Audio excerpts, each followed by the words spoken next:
Tafsir Al-Azhar Quran Surat Al-Ma'idah ayat 3 bagian ke-6.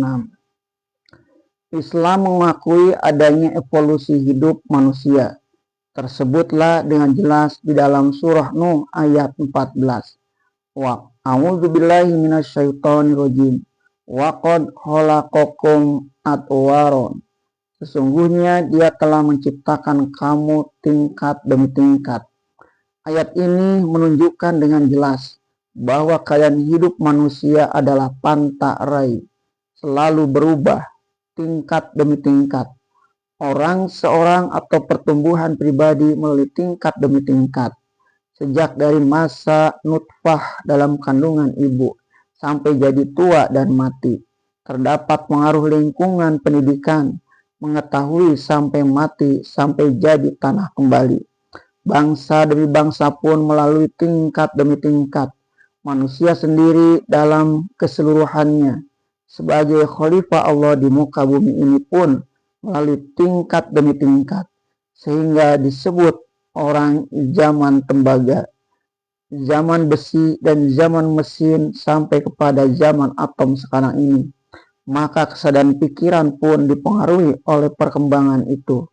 Ayat ini mengakui pengaruh ruang dan waktu, pengaruh kehidupan di padang pasir bagi bangsa Arab setelah 100 tahun di belakang itu, setelah mereka mengalahkan kerajaan Persia dan Romawi dan menguasai sebagian besar dunia di zaman itu sampai ke Asia Tengah, Hindustan dan negeri Cina di timur, dan sampai menaklukkan negeri barat sampai ke semenanjung Iberia, Spanyol, Portugis. Sekarang Islam pun melebar melalui negeri-negeri dan benua.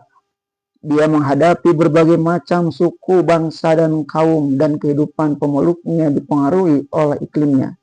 Namun Islam yang telah sempurna itu dapat dipeluk dengan ridho oleh seluruh bangsa tadi, sehingga mereka berpadu menjadi satu umat.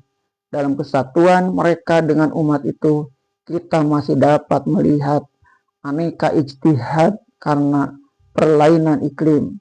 Tetapi dari semuanya itu, Islam tidak dapat dipisahkan.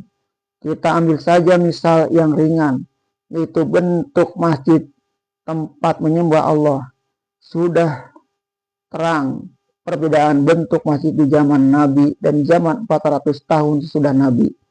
Dan sudah terang pula perbedaan bentuk masjid menurut yang dinamai Arabes yang terdapat di Afrika Utara dan Andalusia.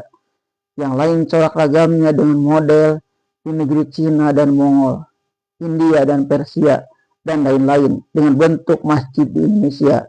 Dan bentuk masjid di Minangkabau lain pula dari yang lain. Semuanya itu menunjukkan dengan tegas bagaimana sempurnanya Islam diturunkan Allah. Sebab agama yang sempurna ialah agama yang mengakui dan mengembangkan bakat pertumbuhan manusia dan peri kemanusiaan dan tidak membeku. Sebab itu hitunglah orang yang menyatakan bahwa agama Islam tidak cocok lagi dengan zaman dan hanya sesuai dengan orang Arab di abad ke-7 saja. Padahal teori manusia, isme-isme yang dipancarkan oleh ilham manusialah yang tidak pernah sempurna, karena selalu berubah, karena perubahan iklim atau karena perubahan ruang dan waktu.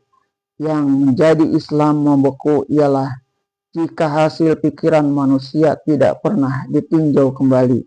Jika orang datang kemudian menerima pikiran manusia sebagaimana menerima ketentuan Allah dan Rasul, maka timbullah taklid. Itulah orang yang telah menyamakan perkembangan agama mereka, perkembangan agama karena hasil pemikiran manusia, yaitu kenyataan agama yang kedua tadi, dengan agama yang tidak pokok pegangan yang turun dari langit. Menentukan Ka'bah sebagai kiblat adalah ketentuan dari langit, tetapi datang ke Ka'bah dengan unta atau mobil atau kapal api atau kapal udara adalah perlengkapan agama dari hasil kemajuan manusia. Maka sengsaralah orang yang masih berpegang teguh kepada naik haji dengan unta, pada sekarang zaman kapal udara karena hendak berpegang dengan sunnah, karena Nabi ke Mekah dengan unta. Agama dari langit memerintahkan bersiap sedia menghadapi musuh yang akan merusak agama. Nabi memakai pedang dan tombak. Maka akan celakalah Islam kalau kita di zaman sekarang masih memakai pedang dan tombak. Demikianlah seterusnya. Dalam kalangan Muhammadiyah terdapat satu contoh yang dialami sendiri oleh penafsir ini tentang pertalian agama menurut wahyu langit dengan agama menurut kegiatan pikiran manusia itu. Sebelum Perang Dunia Kedua, ulama-ulama Muhammadiyah, anggota laki-laki dengan Aisyah, anggota perempuan, hendaklah memakai tabir pembatas. Apakah sebabnya ulama tarjih memutuskan demikian? Adakah perintah yang jelas, nas yang sharih mewajibkan di dalam Al-Quran dan hadis? Yang mewajibkan bertabir itu tidak ada untuk satu masyarakat. Yang ada hanyalah jika seorang laki-laki hendak bercakap-cakap dengan istri-istri Rasulullah, hendaklah dari balik tabir. Lihat surah Al-Ahzab ayat 53. Sebab itu nas yang sharih di ayat ini hanyalah kalau seorang mukmin hendak menanyakan sesuatu kepada istri-istri Rasulullah, hendaklah dari balik hijab atau tabir. Tidak ada dalam hal ini yang dapat diambil keterangan buat mewajibkan memasang tabir kalau ada pertemuan orang banyak di antara laki-laki beriman dengan perempuan-perempuan yang beriman.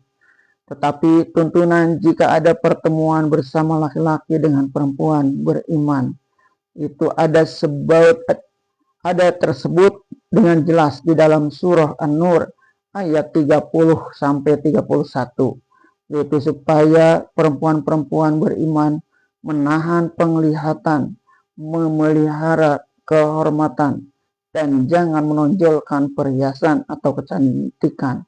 Dan mukmin laki-laki pun diperintahkan menahan penglihatan, memelihara kehormatan, ayat 30.